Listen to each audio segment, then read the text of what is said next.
স্নেহের শিক্ষার্থীবৃন্দ, তোমরা আশা করি সবাই ভালো আছো। আমরাও তোমাদের দোয়ায় ভালো আছি। আজ আমরা অনলাইনের মাধ্যমে তোমাদেরকে ক্লাস নিচ্ছি। এর আগে তোমাদেরকে সরাসরি আমি ক্লাস নিয়েছিলাম। আমি স্বপন কুমার মজুমদার, সহকারী অধ্যাপক, কম্পিউটার এবং তথ্য প্রযুক্তি, হাজীগঞ্জ মডেল সরকারি কলেজ, হাজীগঞ্জ, চাঁদপুর। আমি আজকে তোমাদের ক্লাস নিব ম্যানেজমেন্ট এবং অ্যাকাউন্টিং সেকেন্ড ইয়ারদের জন্য। তাহলে আমি শুরু করছি তোমাদের ক্লাস। এর আগে তোমাদেরকে সরাসরি আমি কয়েকটি ক্লাস নিয়েছিলাম ইন্ট্রোডাকশন টু কম্পিউটারের উপর। আমাদের বিষয়ের নাম হচ্ছে কম্পিউটার এবং তথ্য প্রযুক্তি। আজকে আমি কম্পিউটার পার্ট অংশে তোমাদেরকে ক্লাস নিব। তাহলে আজকে শুরু করছি তোমাদেরকে আমি ইন্ট্রোডাকশন টু কম্পিউটারের তথ্য প্রযুক্তির মৌলিক লজিক গেট এবং সত্য সারণী। তাহলে আমি শুরু করব আজকে তোমাদেরকে মৌলিক লজিক গেট এবং সত্য সারণীর উপর। যে ধরনের টপিকগুলো তোমাদের পরীক্ষায় বেশি বেশি আসে এবং তোমাদের যে অংশগুলো বেশি সমস্যা হয়, পড়তে সমস্যা হয়, অঙ্কের পার্টগুলো, সেগুলো নিয়ে আমি তোমাদের পড়াবো। আর যদি অন্য কোনো পার্টের কোনো প্রশ্ন থাকে, অন্য কোনো অংশ তোমাদের পড়তে কোনো সমস্যা হয়, তাহলে তোমার কমেন্ট বক্সে জানালে আমি তোমাদেরকে উত্তর দেওয়ার চেষ্টা করব। তাহলে ধন্যবাদ তোমাদেরকে জানিয়ে শুরু করছি আজকে আমাদের প্রথম ক্লাস। দেখো, আজকে আমাদের প্রথম ক্লাস হচ্ছে পড়াবো তোমাদেরকে লজিক গেট। তাহলে লজিক গেট হচ্ছে যে সকল ডিজিটাল ইলেকট্রনিক সার্কিট যুক্তিভিত্তিক সংকেতের প্রবাহ নিয়ন্ত্রণ করে তাদেরকে লজিক গেট বলে। আমি আবারও বলি, যে সকল ডিজিটাল ইলেকট্রনিক সার্কিট যুক্তিভিত্তিক সংকেতের প্রবাহ নিয়ন্ত্রণ করে তাদেরকে লজিক গেট বলে। এবং লজিক গেটের মধ্যে প্রথমে আমি যেটা পড়াবো সেটা হচ্ছে মৌলিক লজিক গেট। মৌলিক লজিক গেট কি? মৌলিক লজিক গেট হচ্ছে কম্পিউটারের যে লজিক গেট দ্বারা সকল যৌগিক গেট তথা সকল লজিক সার্কিট তৈরি করা যায় তাকে বলা হচ্ছে মৌলিক লজিক গেট। আমি আবারও বলছি, যে সকল লজিক গেট দ্বারা সকল যৌগিক গেট তথা সকল লজিক সার্কিট বাস্তবায়ন করা যায় সে সকল লজিক গেটদেরকে বলা হচ্ছে মৌলিক লজিক গেট। মৌলিক লজিক গেট হচ্ছে তিনটি, সেটা আমি বিস্তৃত পড়াবো। মৌলিক লজিক গেট তিনটি, অর, অ্যান্ড, নট গেট, সেটা নিয়ে আমি বিস্তৃত পড়াবো। তবে আজকে তোমাদেরকে পড়াবো বুলিয়ান অ্যালজেব্রা নিয়ে। এর পরের পার্ট হচ্ছে আমার বুলিয়ান অ্যালজেব্রা। তোমাদের বইয়ের যে সিলেবাসের যে ধারাবাহিক যে অংশ, সেখানে বুলিয়ান অ্যালজেব্রা দিয়ে তোমাদেরকে শুরু করাবো। তাহলে আজকে আমি পড়াবো বুলিয়ান অ্যালজেব্রার দুটো পার্ট, একটা হলো বুলিয়ান উপপাদ্য আর ডি মরগানের উপপাদ্য। তাহলে বুলিয়ান উপপাদ্য এবং ডি মরগানের উপপাদ্য দুটাকে একসাথে বলা হচ্ছে এই যে অ্যালজেব্রা, এটাকে বলা হচ্ছে বুলিয়ান অ্যালজেব্রা। তাহলে দেখো, এই বুলিয়ান অ্যালজেব্রা নিয়ে আজকে আমি তোমাদেরকে পড়াবো। বুলিয়ান অ্যালজেব্রার কয়েকটি সূত্র বা উপপাদ্য আছে। এই সূত্র বা উপপাদ্যগুলা নিয়ে তোমাদেরকে আজকে এখন আমি ধারণা দিচ্ছি। দেখো সবাই, মৌলিক উপপাদ্য।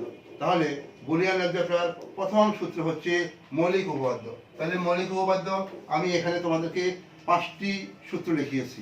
দেখো, 5টি সূত্র ছাড়াও আরও কিছু উপপাদ্য আছে, সেটি আমরা তোমাদেরকে বলে দিব, কিন্তু এটি না জানলেও চলবে। যেমন ধরো, আমি এটা বলি, মৌলিক উপপাদ্য a plus a bar equal to 1, অর্থাৎ যে কোনো একটা রাশি তার বিপরীত রাশির যোগফল equal to 1।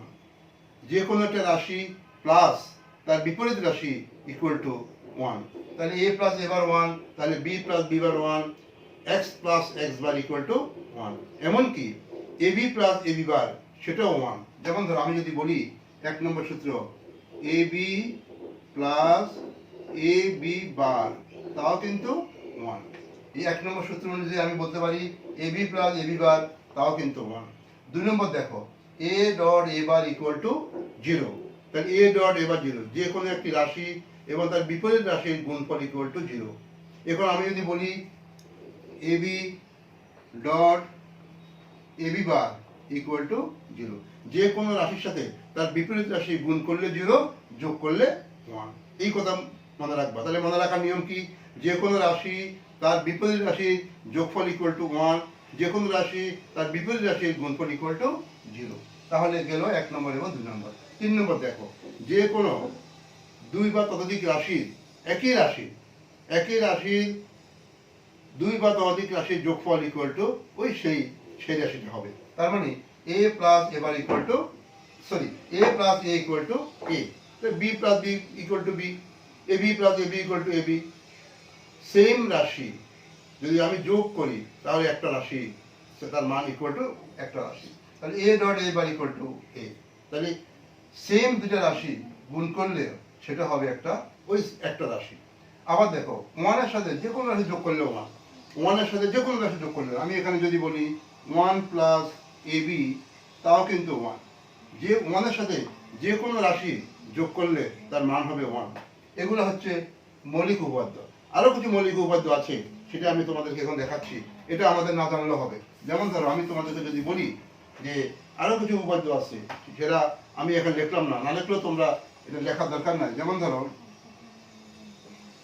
1 into a equal to a, 0 into a equal to 0। দেখো ওয়ানের সাথে যে কোনো রাশি যদি আমি গুণ করি সেটা হবে সেই রাশি। তা ওয়ানের সাথে যদি আমি x গুণ করি তাহলে হবে x, ওয়ানের সাথে যদি আমি ab গুণ করি তাহলে সেটা হবে ab। তার মানে দেখো যদি আমি 0 সাথে যে কোনো রাশি গুণ করি তাহলে 0 হয়। এবার আমি 0 into a equal to 0, আমি যদি বলি 0 into ab তাহলে হবে 0। মানে আমরা নর্মালি 0 সাথে কোনো রাশি যোগ করলে সেই রাশিটা হবে, আর 0 সাথে কোনো কিছু রাশি গুণ করলে 0 হবে। এটা আমরা স্বাভাবিকভাবে আমরা জানি। ওয়ানের সাথে যে কোনো রাশি গুণ করলে হবে a, মানে যে কোনো রাশি গুণ করলে সেই রাশিটা হবে। তো 1 into a equal to a, কিন্তু ওয়ানের সাথে যে কোনো রাশি যোগ করলে হবে 1। এটা আমাদেরকে মনে রাখতে হবে। ওয়ানের সাথে যে কোনো রাশি যোগ করলে হবে 1, ওয়ানের সাথে যে কোনো রাশি গুণ করলে হবে সেই রাশিটা হবে। এটা হলো মৌলিক উপপাদ্য। তাহলে এবার আমি দেখব বিভাজন উপপাদ্য। ভেরি ভেরি ইম্পর্টেন্ট হচ্ছে আমাদের এখানে বিভাজন উপপাদ্য। এটা দ্বারা আমাদের অনেকগুলো অঙ্ক করতে হয় বিভাজন দ্বারা। যেমন ধরো আমি এখানে বলি বিভাজন উপপাদ্য হচ্ছে a plus BC equal to a plus B into a plus C. দেখো a plus B into a plus C, এটা হলো বিভাজন সূত্র। খুব ইম্পর্টেন্ট। যদি আমি এটাকে সরল করে তোমাদেরকে দেখাবো, এটাকে সরল করলে আবার a প্লাস বি সি হয়। এখন এটাকে এক কথা প্রমাণ করা যাবে না, আমি এটা সরল করি তোমাদেরকে সেটা দেখাবো। সহায়ক উপপাদ্য, a এর উপর যদি আমি দুইটা বার দিই ইকুয়াল টু a, a এর উপর যদি ডাবল বার দেওয়া হয় তাহলে হবে a, তাহলে b এর উপর যদি ডাবল বার দেওয়া হয় তাহলে b হবে, x এর উপর ডাবল বার দিলে x হবে। অর্থাৎ যে কোনো একটা রাশিকে যদি আমি দুইবার উল্টাই সেই রাশিটাই হবে। মানে এটা হচ্ছে রাশিটা উল্টানো। ধরো আমি এটাকে একবার উল্টালাম এরকম, আবার উল্টালাম সেই আবার আগের অবস্থায়, মানে দুইবার বার দেওয়া মানে দুইবার উল্টানো, দুইবার উল্টালে সে রাশিটাই হবে।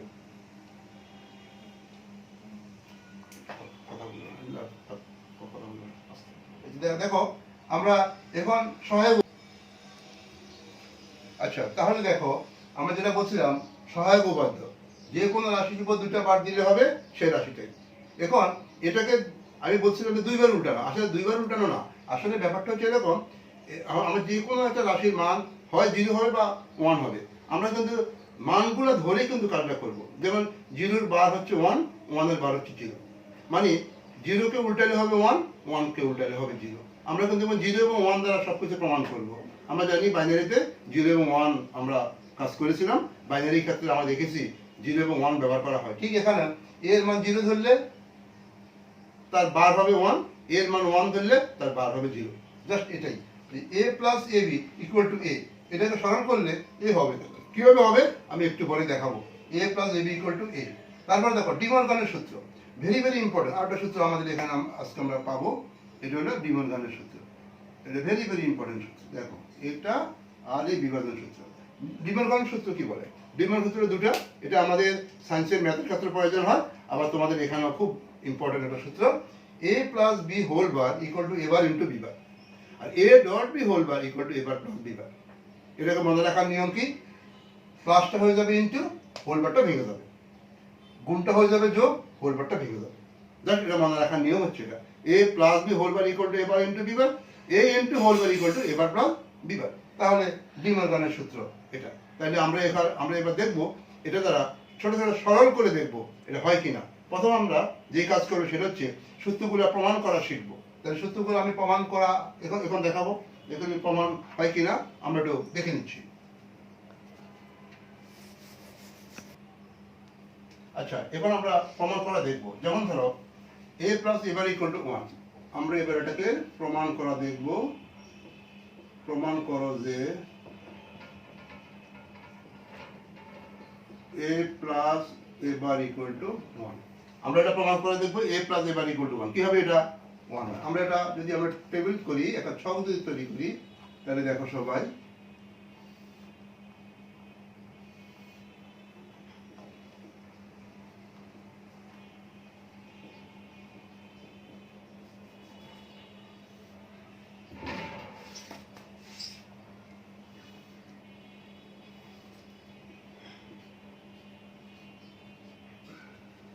দেখো আমরা a plus a bar equal to 1 সেটাকে আমরা a এর মান এখানে চলক হচ্ছে মাত্র একটি a চলক একটা চলক সেজন্য a শুধু হবে a এর মান একবার 0 হবে একবার 1 হবে। আমরা সবসময় 0 এবং 1 দ্বারা প্রমাণ করব। যে কোনো আমরা যদি সূত্রকে প্রমাণ করতে যাই হয় a এর মান 0 ধরবো এবং 1 ধরবো। a এর মান 0 হলে দেখো এখানে a প্লাস a বার তাহলে আমি এখানে a বার আমি বের করব। a বার শুধু আমি a বার বের করব আর কোনো আমার এখানে কলাম নাই। এগুলা প্রথম কলামে লিখলাম a দ্বিতীয় কলামে a বার তাহলে a এর মান 0 হলে a বার হবে 1 a এর মান 1 হলে a বার 0 মানে 0 এর বিপরীত হচ্ছে 1 1 এর বিপরীত 0 এটা বলে কমপ্লিমেন্ট বলা হচ্ছে 0 এর কমপ্লিমেন্ট 1 1 এর কমপ্লিমেন্ট 0 তাহলে দেখো a এর মান 0 হলে a বার হবে 1 a এর মান 1 হবে a বার হবে 0 এখন দেখো a প্লাস a বার তাহলে 0 plus 1 equal to 1 1 plus 0 equal to 1 এটা আমাদের অর গেটের সূত্র অর গেটের নিয়ম অনুযায়ী দেখো এখন a এর মান আমি 0 বা 1 যেটাই ধরি না কেন আমার a প্লাস a বার হবে 1 সবসময় 1 হবে সেজন্য a plus a bar equal to 1 মানে a এর মান 0 ধরলো a plus a bar 1 a এর মান 1 ধরলো a plus a bar equal to 1 অর্থাৎ সবসময় a plus a bar equal to 1 হবে এটা হলো প্রমাণ। আরটা দেখো আমি আরেকটা প্রমাণ দেখো আমি একটা প্রমাণ এখান থেকে তোমাদেরকে করাবো। আমি এখন দেখো দ্বিতীয় একটা সূত্রটা প্রমাণ করছি দেখো প্রমাণ করা যে a dot a bar equal to 0 তাহলে আমি একটা ছোট্ট করে আমি এখানে একটা ছক তৈরি করতে পারি একটা ছক তৈরি করে দেখো সবাই আমি a bar a dot a এর মান 0 এবং একবার 1 ধরি 1 একবার 0 এর মান হবে 0 0 কেন করো এখানে আমি বলতে পারি এর মান a ডট a বার তাহলে a চলক আমার একটা a তাহলে a এর মান 0 ধরলে a বার হবে 1 a dot a bar a আর a বার গুণ করলে হবে অর্থাৎ 0 এবং 1 গুণ করলে হবে 0 আর a এর মান যদি আমি 1 ধরি a বার হবে আমার এখানে 0 অর্থাৎ a dot a bar 1 into 0 হবে আমার এখানে 0 তার অর্থাৎ a এর মান আমি 0 বা 1 যাই ধরে না কেন a ইনটু a বার হবে সব সময়ের জন্য হবে সেটা 0 দেখো সব সময় 0 সুতরাং আমি বলতে পারি a dot a bar equal to 0 এটা এভাবে আমরা যে কোনো এখানে বলতে পারি ফিনিশিং এ বলতে পারি এর সকল মানের জন্য a dot a bar equal to 0 হবে সব সময় a dot a bar equal to 0 হবে আর a plus a bar equal to 1 হবে অর্থাৎ a এর মান আমি যাই ধরি না কেন সব সময় কিন্তু ওই সূত্রটা আমাকে এখানে প্রমাণ করে দেখাতে হবে a dot a bar equal to 0 আর a plus a bar equal to 1 এবার দেখো আমরা আরেকটা সূত্র প্রমাণ করব এটা প্রমাণ করি 5 নম্বরটা আমি প্রমাণ করলে 1 প্লাস a ইকুয়াল টু 1 দেখো আমি যদি এখানে বলি 1 প্লাস a ইকুয়াল টু 1 তাহলে আবার এখানে চলক হচ্ছে একটা তাহলে আমি এখানে লিখতে পারি এখানে এটা আমি লিখবো না তাহলে আমি এখানে আমার এখানে দরকার কি শুধুমাত্র 1 প্লাস a এটা হবে 1 এর সাথে গুণ হবে এখানে 1 এখানে 1 দেখো তাহলে আর আমার এটা লাগবে না যদি আমি এটা যদি আমি প্রমাণ করতে যাই দেখো a 1 plus a equal to 1 তাহলে আমার এখানে চলক কটা চলক হচ্ছে আমার একটা a এর মানে একবার 0 ধরলে একবার 1 ধরবো তাই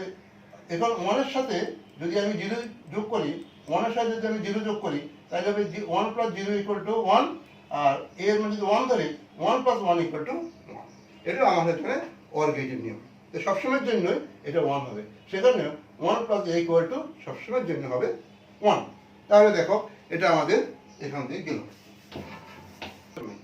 এখন আমরা তারপরটা প্রমাণ করে দেখব বিভাজন সূত্র সবচেয়ে ইম্পর্টেন্ট বিভাজন সূত্র এর পরীক্ষা খুব খুব বেশি আসে দেখো প্রমাণ করো যে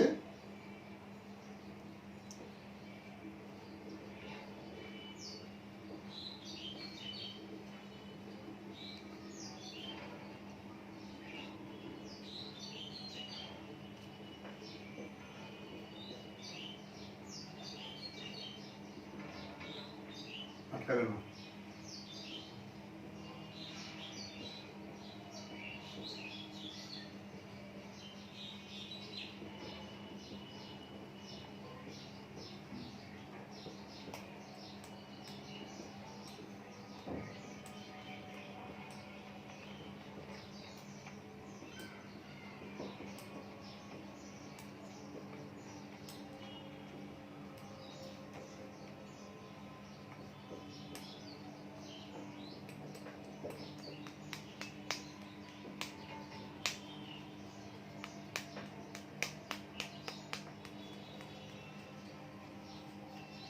দেখো আমরা এখানে বিভাজন সূত্র আমরা প্রমাণ করা দেখলাম।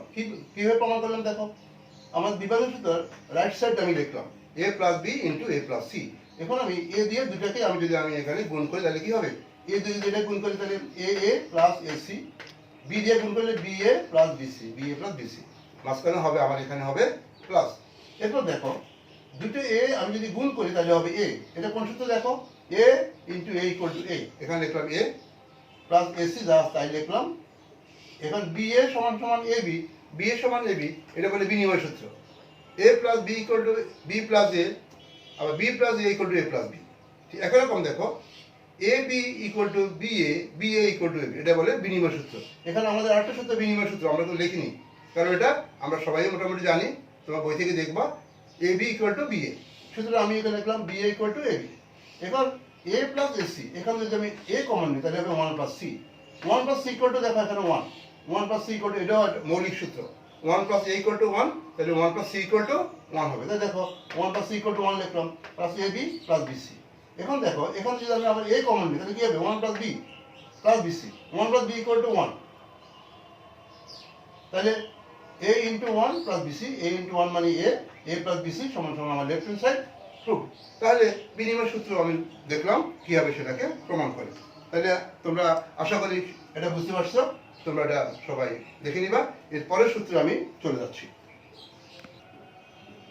এবার আমি দেখবো দেখো তোমাদেরকে সহায়ক সূত্র। সহায়ক সূত্র দেখো এ double bar equal to A, A double bar equal two, অর্থাৎ এ কে দুইবার যদি আমি বার করি তাহলে হবে এ হবে। যেমন ধরো আমি যদি বলি A double bar equal to এ,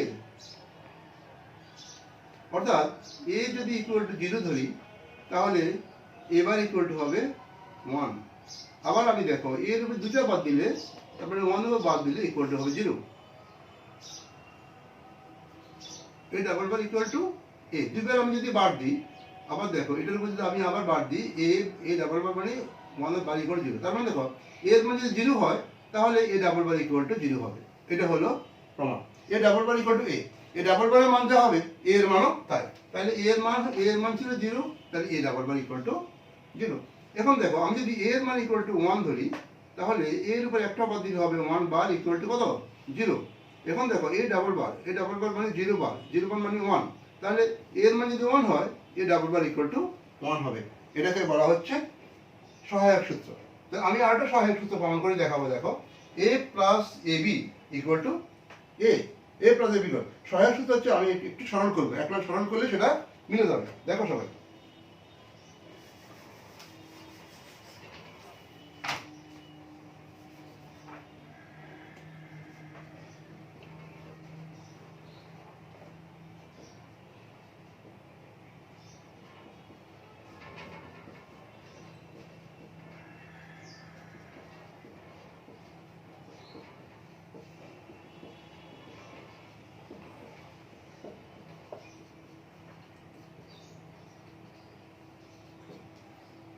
দেখো আমরা এখানে লিখলাম প্রমাণ করো যে A plus A B equal to A, সহায়ক উপাদ্য। দেখো এ প্লাস এ বি, এখানে যদি এ কমন নিই, এ কমন নিলে এ থেকে এ কমন নিলে হবে ওয়ান, আর এ বি থেকে এ কমন নিলে হবে বি। কমন নিলে আমাদের ভাগ করা, আমি যা কমন নেবো সেটা দিয়ে ভাগ করলে কি থাকে সেটা আমি এখানে লিখবো, ভাগফলটা এখানে লিখবো। তো এ থেকে যদি এ কমন নিই তাহলে হবে ওয়ান, এ বি থেকে যদি এ কমন নিই তাহলে থাকে B. One plus B equal to one, কেন one plus A equal to যদি one, one plus B equal to one, one সাথে ওয়ান যদি এর সাথে যদি ওয়ান গুণ করি তাহলে এ হবে। এটাও আমার একটা মৌলিক সূত্র। যদি আমি এই মৌলিক সূত্র লিখিনি তোমাদেরকে বলছি ওয়ানের সাথে যে কোনো রাশি গুণ করলে সেই রাশিটি হবে, আর শূন্যের সাথে যে কোনো রাশি গুণ করলে শূন্য হবে। তাহলে ওয়ানের সাথে যদি আমি এ গুণ করি তাহলে ওয়ান এ হবে ইকুয়াল টু রাইট সাইড। এটা বললাম আমি সহায়ক উপাদ্য। এরকম সহায়ক উপাদ্য আরও আছে, সেটাও তোমরা ইচ্ছা করলে এর মাধ্যমে তোমরা প্রমাণ করতে পারো। তাহলে আমরা ধরো আরেকটা যদি আমি সহায়ক উপাদ্য লিখি তাহলে কীভাবে লিখতে পারবো সবাই দেখো। আরেকটা সহায়ক উপাদ্য দেখো,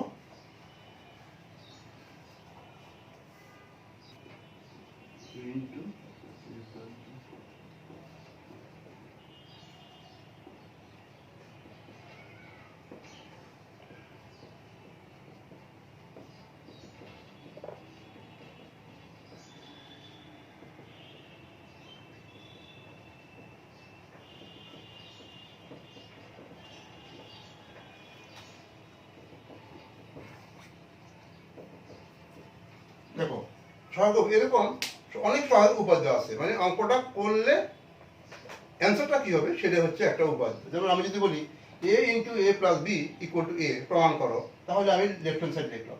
এখন লেফট হ্যান্ড সাইড লেখার পরে আমি এটা গুণ করলাম a প্লাস a b। এখন a মানে দুইটাই গুণ করলে কি হয়, একটা এটা হলো মৌলিক উপাদ্য, দুইটাই গুণ করলে হবে একটা a। আর যদি আমি a b a b a b, এখন a প্লাস a b, এখন যদি a কমন নিই, a থেকে a কমন নিলে 1, আর a b থেকে a কমন নিলে হবে b, আর 1 প্লাস b ইকুয়াল টু 1। এটা আমার একটা মৌলিক উপাদ্য, 1 plus b equal to 1, 1 plus c equal to 1। তাহলে 1 প্লাস b ইকুয়াল টু 1, তাহলে a এর সাথে যদি আমি 1 গুণ করি তাহলে আবার হবে a। এটা মৌলিক উপাদ্য, আমি এখানে লিখিনি, কিন্তু 1 এর সাথে যে কোনো রাশি যদি গুণ করি সেই রাশিটি হবে, তাহলে সেটা হচ্ছে আমার এখানে মৌলিক উপাদ্য। তাহলে আমি এখানে বলতে পারি লেফট হ্যান্ড সাইড সমান সমান রাইট হ্যান্ড সাইড প্রুফ। তোমরা এখানে লেফট হ্যান্ড সাইড সমান সমান রাইট হ্যান্ড সাইড এভাবে লিখে প্রুফ করে দিবা। আমরা এবার দেখলাম কিভাবে এখানে আমরা দেখো প্রমাণটা আমরা করতেছি, সেটা তো আমরা দেখলাম। পরবর্তীতে আমরা এবার আচ্ছা এবার আমরা দেখবো ডিমর্গানের উপাদ্য আমরা প্রমাণ করা শিখবো। দেখো ডিমর্গানের উপাদ্য, ডিমর্গানের উপাদ্য দুটাই, এছাড়া কোনো ডিমর্গানের উপাদ্য আর হবে না, হয় না। তাহলে দেখো আমরা এবার ডিমর্গানের উপাদ্য আমরা এবার প্রমাণ করা শিখবো। দেখো ডিমর্গানের উপাদ্য,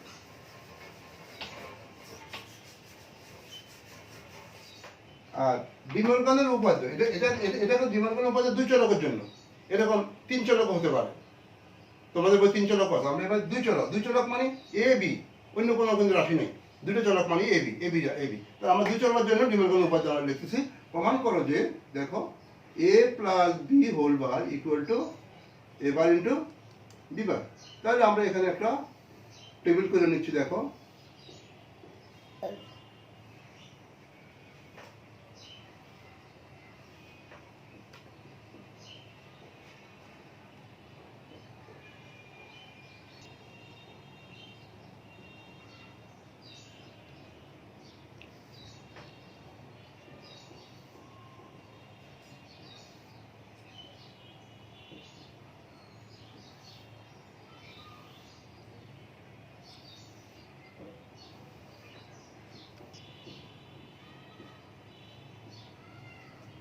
আমরা এখানে দেখো আমরা এখন দুই চলকের জন্য প্রমাণ করা দেখাবো। A plus B whole bar equal to A bar into B bar. তাহলে দেখো দুই চলক এ এবং বি, আমাদের এখানে এ বি থাকলে এখানে যদি চলক দুটো দিব এ বি। আর আমি এখানে কি প্রমাণ করবো দেখো A plus B whole bar, তাহলে প্রথম আমি এ প্লাস বি বের করে লিখবো এখানে এই কলামে, পরে এ প্লাস বি হোল বারের জন্য আরেকটা কলাম বানালাম। আবার দেখো এ প্লাসের জন্য একটা কলাম বানাবো, এ বারের জন্য একটা কলাম বানাবো, বি বারের জন্য একটা কলাম বানাবো, এ বার এবং বি বার গুণের জন্য আরেকটা কলাম বানাবো। তাহলে আমরা যদি এখন 1 2 3 4 নম্বর কলাম ইকুয়াল, যদি আমি 5 6 7 নম্বর কলামের সমান হয়, 4 নম্বর কলামের মান এবং 7 নম্বর কলামের মান যদি সমান হয়, তাহলে আমি বলতে পারবো A plus B whole bar equal to A bar into B bar. তার মানে কি? তার মানে হচ্ছে আমরা এটার এর মান 0 এবং 1 আমরা যদি কম্বিনেশন করি, এই কম্বিনেশনের উপর ভিত্তি করি সবসময় এ প্লাস বি হোল বারের মান যা হবে এ বার ইন্টু বি বারের মান একই হবে। সেটাকে বলা হচ্ছে যে আমরা এ এবং বি কে বিভিন্ন রকম মানগুলো ধরেই 0 এবং 1 কে মানে কম্বিনেশন করে দেখবো সবসময়ের জন্য A plus B whole bar equal to A bar into B bar হবে। তাহলে দেখো আমি একবার দিলাম কি এর মান 0 0 1 1 0 1 0 1, অর্থাৎ এখানে কি দাঁড়ালো? অর্থাৎ দাঁড়ালো এর মান এ বি একবার 0 0, আরেকবার এ বি এর মান 0 1, আবার এর মান হবে এ বি এর মান হবে 1 0, আবার এ বি এর মান হবে 1 1। অর্থাৎ এ বি এর মান বিভিন্ন রকম মান আমি বিভিন্নভাবে আমি লিখে সবসময়ের জন্য এই সূত্রটা সমান, এটা সমান এটার মানটা বেরোবে। তাহলে দেখো এ প্লাস বি, আমি যদি এ এর মান 0 বি এর মান 0 হয়, তাহলে এ প্লাস বি হবে 0। এ প্লাস বি, এর মান 0 বি এর মান 1, এখানে হবে 1। এর মান 1 বি এর মান 0, এটা যোগ করলে হবে 0। এর মান 1 বি এর মান 1, এটা যোগ করলে হবে 1। এরপরে দেখো A plus B whole bar, A plus B equal 0, 0 কে যদি আমি বার করি তাহলে হবে 1। এ প্লাস বি হোল বার, এটার বিপরীত, তার মানে 0 এর বিপরীত 1 এর বিপরীত হবে 0, 1 এর বিপরীত 0, 1 এর বিপরীত 0। এটা এটা আশা করি বুঝতে পারছো। এখন দেখো এবার এইটার এর মানের বিপরীত মান এখানে লিখবো, এর মানের বিপরীত মান আমি লিখবো। এর মান 0 হলে এবার কত হবে? 1 হবে।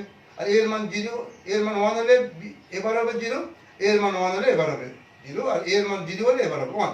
তার মানে এর মান 0 হলে এখানে হবে 1, এর মান 0 হলে 1, এর মান 1 হলে এখানে হবে 0, এর মান 0 হলে এখানে 1, মানে এর বিপরীত এর মান যা এখানে থাকবে এটা বিপরীত মানটা লিখব। এবার বি এর বিপরীত মান এখানে লিখব। তাহলে বি এর মান 0 1 0 1, এটা বিপরীত করলে হবে 1 0 1, তাহলে এখানে লিখব 1 0 1। তার মানে হচ্ছে বি এর বিপরীত হচ্ছে বি বার, অর্থাৎ বি এর কমপ্লিমেন্ট বি বার, এর কমপ্লিমেন্ট হচ্ছে এ বার। কমপ্লিমেন্ট মানে তার বিপরীত মান। তাহলে এই বি এর মান যদি 1 হয় তাহলে বি বার হবে 0, আর বি এর মান যদি 0 হয় বি বার হবে 1। এবার দেখো এবার ইনটু বি বার, তাহলে এই দুটো গুণ করলে কি হবে? এ 1 1 এ গুণ করলে 1, 1 এ 0 গুণ করলে হবে 0, 1 এ 0 গুণ করলে 0, 0 0 গুণ করলে 0। তার মানে হচ্ছে কি, দেখো ব্যাপারটা এরকম দাঁড়ালো। আমাদের যদি আমি এটাকে যদি কলাম নাম্বার দিই, দেখো যদি আমি এখানে কলাম নাম্বার দিই, এখানে দেখো 1 2 3 7, আমি এখানে কলাম নাম্বার দিলাম 1 2 3 4 5 6 7। এখন আমি দেখলাম 4 নম্বর কলামের মান এবং 7 নম্বর কলামের মান সেম, আর অন্য কোনো কলামের মান কিন্তু সেম হয়নি। দেখো তাহলে আমি লিখতে পারি এ ও বি এর সকল মানের জন্য আমরা এখানে কি লিখতে পারি, এ ও বি এর সকল মানের জন্য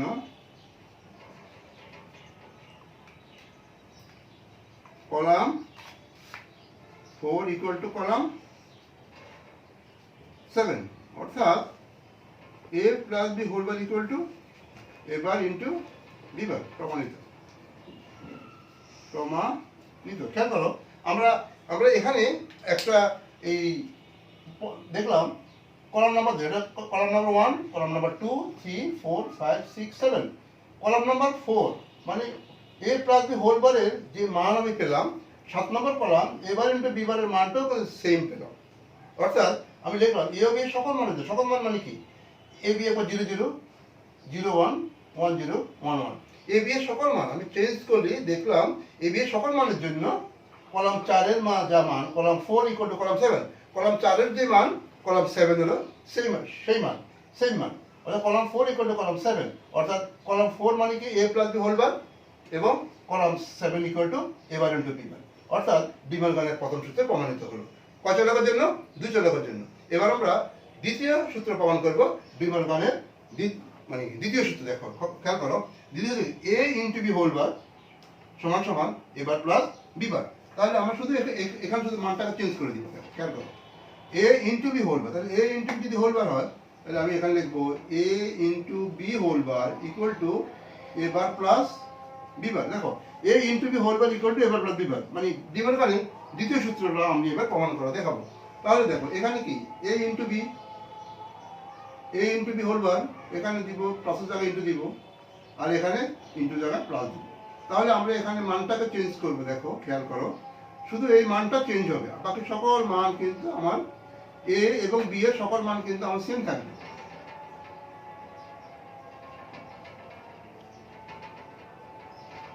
দেখো খেয়াল করো, আমি ডিমলগান দ্বিতীয় সূত্র 2 চলকের জন্য, তাহলে এ ইন্টু বি হোল বার 4 নম্বর কলামের মান 7 নম্বর কলামের মানের সমান আমি প্রমাণ করে দেখাবো। তাহলে দেখো এ ইন্টু বি, এর মান 0 বি এর মান 0, তাহলে এ আর বি গুণ করলে কত হবে? 0। এ এর মান 0 বি এর মান 1 গুণ করলে কি হবে? 0। এ এর মান 1 বি এর মান 0 গুণ করলে কি হবে? 0। এর মান 1 বি এর মান 1 গুণ করলে হবে 1। আশা করি বুঝতে পারছো। এ এবং বি গুণ করে আমি এখানে লিখব, এবং 3 নম্বরের কমপ্লিমেন্ট হচ্ছে 4 নম্বর, আর 3 এর বিপরীত মান হবে 4 নম্বর কলাম। অর্থাৎ A into B equal to হবে এ ইন্টু বি, এটাকে বিপরীত অর্থাৎ কমপ্লিমেন্ট করলে হবে এ ইন্টু বি হোল বার। তাহলে এটার বিপরীত রাশি কি হবে? 1 1 1, আর 0 এর বিপরীত হবে 1 এর বিপরীত হবে 0। এরপর দেখো 6 নম্বর এ বার, তাহলে এর বিপরীত রাশি কি? এর 0 এর বিপরীত 1, 0 এর বিপরীত 1, 1 এর বিপরীত 0 আর 0। অর্থাৎ এর কমপ্লিমেন্ট লিখবো এখানে, আর বি এর কমপ্লিমেন্ট কি হবে? বি এর কমপ্লিমেন্ট মানে বি কলামের মান এখানে চেঞ্জ হবে। তাহলে 0 এর পরিবর্তে লিখবো 1, 1 এর পরিবর্তে 0, 0 এর পরিবর্তে 1, 1 এর পরিবর্তে 0। 7 নম্বর কলাম এবার প্লাস বি বার, তাহলে এবার কত পেলাম? এবার পেলাম 1, বি বার 1, যোগ করলে হবে 1। এবার 1, বি বার 0, যোগ করলে হবে 1। তাহলে আমরা দেখলাম যে এর কমপ্লিমেন্ট হচ্ছে এবার, এর মান হবে 0 0 1 1, তার কমপ্লিমেন্ট হবে 1 1 0 0। বি এর মান হবে 0 1 0 1, তার কমপ্লিমেন্ট হবে 1 0 1 0। তাহলে দেখে ফেললাম আমরা এ এবং বি এর কমপ্লিমেন্ট মানটা লিখলাম। এবার 7 নম্বর কলাম হচ্ছে 5 এবং 6 এর গুণ যোগফল। 5 এবং 6 যোগফল কি হবে? 5 এবং 6 এবার প্লাস বিবার যোগফল কি হবে? 1 1 যোগ করলে 1, 0 1 যোগ করলে 1, 1 0 যোগ করলে 0 1 যোগ করলে 1, 0 0 যোগ করলে হবে 0। তাহলে আমরা এবার দেখলাম কি যে সমস্ত কলাম নাম্বারগুলো আমি দিলাম 1 2 3 4 5 6 7। এখানে দেখলাম কলাম 4 ইকুয়াল টু কলাম 7। দেখো কলাম 4 এর মান এবং কলাম 7 এর মান কিন্তু একই মান পেলাম। কিভাবে এক মান পেলাম? দেখো কলাম 4 এর যা মান পেলাম কলাম 7 এর দেখো সেম মান পেলাম। খেয়াল করছো? একই মান পেলাম। কলাম 4 এবং কলাম 7 এর মান সেম। তাহলে আমি এখানে লিখতে পারি এ ও বি এর সকল মানের জন্য। সকল মান মানে কি? এ ও বি এর মান আমি যাই ধরি না কেন, এখন যদি এর মান 0 0 ধরি তাহলে এ ইন্টু বি হোল বারের মান যা হবে এবার প্লাস বি বারের মান তা হবে। দেখো আমি যদি এর মান 0 বি এর মান 1 ধরি তাহলে 4 নম্বর রাশির মান হবে 1, 7 নম্বর এই কলামের মান হবে 1। এর মান 1 এবং 0 ধরলে 4 নম্বর কলামের মান হবে 1, 7 নম্বর কলামের মান হবে 1। অর্থাৎ এ এবং বি এর মান যাই ধরি না কেন কলাম 4 এর মান এবং কলাম 7 এর মান আমার একই হচ্ছে। চাইলে আমি বলতে পারি এ ও বি এর সকল মানের জন্য কলাম 4 এবং কলাম 7 এর মানটা একই। অর্থাৎ A into B whole bar equal to A bar plus B bar. তাহলে আজকে আমরা দেখলাম শিক্ষার্থীরা তোমরা দেখো আজকে আমরা বিভিন্ন রকম এখানে তোমাদের বুলিয়ানের অ্যালজেব্রা যে সূত্রগুলো আছে বুলিয়ান সূত্র সেগুলা এবং ডিমলকানের সূত্রটা আমরা প্রমাণ করা শিখলাম। আমরা আজকে বিভিন্ন রকম এখানে উপপাদ্যগুলো প্রমাণ করে দেখলাম কীভাবে উপপাদ্যগুলো প্রমাণ করে, এবং সেটা অবশ্যই আমরা প্রমাণ করতে গেলে এ এর মান 0, বি এর মান 0, এ এর মান 1, বি এর মান 1, অর্থাৎ এ এবং বি এর মানগুলা 0 এবং 1 এর মাধ্যমে পরিবর্তন করি দেখবো সেটা হয় কিনা। যদি হয় তাহলে সেটা প্রমাণিত হবে। এখন যদি সূত্র প্রমাণ করতে হয় তাহলে আমার এভাবে প্রমাণ করতে হবে, শুধু বিভাজন উপপাদ্য ছাড়া। বিভাজন এবং সহায়ক উপপাদ্য, বিভাজন এবং সহায়ক উপপাদ্য, ডিমলকানের উপপাদ্য, এই তিনটা ব্যতি রেখে যদি আমাকে মৌলিক উপপাদ্য এবং যদি আমাকে ডিমলকানের উপপাদ্য প্রমাণ করতে বলে সেক্ষেত্রে আমরা ছক দিয়ে প্রমাণ করব। আর যদি বিভাজন সহায়ক এবং বিভাজন এবং সহায়ক সূত্র প্রমাণ করতে বলে তাহলে কিন্তু আমরা এটাকে নর্মালি বীজগণিতের মাধ্যমে প্রমাণ করব। আর ডিমলকান এবং মৌলিক উপপাদ্য প্রমাণ করতে গেলে আমরা ছক আকারে ছকের মাধ্যমে সেটা প্রমাণ করে দেখাবো। তাহলে শিক্ষার্থীরা আজকে আমরা বিভিন্ন রকম এখান থেকে এই ডিমলকানের উপপাদ্যগুলো প্রমাণ করা শিখলাম, ডিমলকানের সূত্রগুলো প্রমাণ করা শিখলাম। আমরা পরবর্তী ক্লাসে এগুলো দিয়ে আমরা পরের অংশে যাব। পরের অংশ মানে হচ্ছে আমরা এখান থেকে আমরা বিভিন্ন রকম বীজগণিতের মাধ্যমে বিভিন্ন রকম কাজ করব, এবং আমরা এই গেট লজিক গেটগুলা শিখবো। কয়টা লজিক গেট আছে, মৌলিক লজিক গেট কয়টা আছে, এখান থেকে কি কি অন্যান্য রকম আমরা সার্বজনীন গেট কীভাবে আমি তৈরি করব সে সম্পর্কে আমি পরের ক্লাসে বলবো। তাহলে আজকে আমি ক্লাস এ পর্যন্ত রাখবো।